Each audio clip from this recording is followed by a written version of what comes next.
સુરતની નવી સિવિલ હોસ્પિટલમાં દારૂની મહેફિલ માણતા બે લોકોનો વિડીયો વાયરલ થયો. પોલીસે ધરપકડ કરી. વિવાદનું બીજું નામ એટલે નવી સિવિલ હોસ્પિટલ. સુરતની સિવિલ હોસ્પિટલ કે જ્યાં દર્દીઓ સારવાર માટે આવતા હોય છે ત્યાં બે લોકો દારૂની મહેફિલ માણી રહ્યા હતા. દરમિયાન આ વિડીયો વાયરલ થતા ખટોદરા પોલીસ દ્વારા તપાસ હાથ ધરવામાં આવી હતી અને બંને લોકોની ધરપકડ કરી આ મામલે કાયદેસરની કાર્યવાહી હાથ ધરવામાં આવી છે. સુરતની સિવિલ હોસ્પિટલમાં બે લોકો દારૂની મહેફિલ માણી રહ્યા હતા. દરમિયાન ત્યાં લોકોની નજર પડતા બંને ત્યાંથી નાસી છૂટ્યા હતા. આ વિડીયો વાયરલ થયો બાદ ખટોદરા પોલીસની ટીમ હરકતમાં આવી હતી.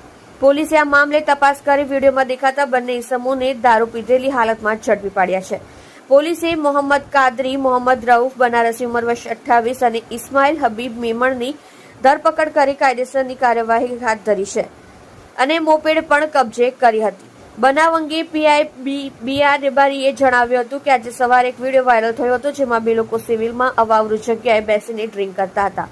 આ બનાવમાં પોલીસે તે બંને ઇસમોને ઝડપી પાડ્યા છે. તેઓના વિરુદ્ધ પ્રોહિબિશન એક્ટ મુજબ કાર્યવાહી કરવામાં આવી છે.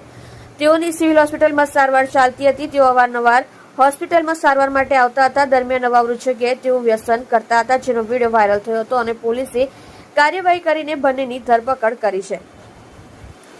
આ અંગે સિવિલના સિક્યુરિટી સ્ટાફને ધ્યાન દોરી આવી જગ્યાએ પોઈન્ટ રખાવીશું અને પોલીસ પેટ્રોલિંગ પણ ત્યાં અવારનવાર કરવામાં આવશે.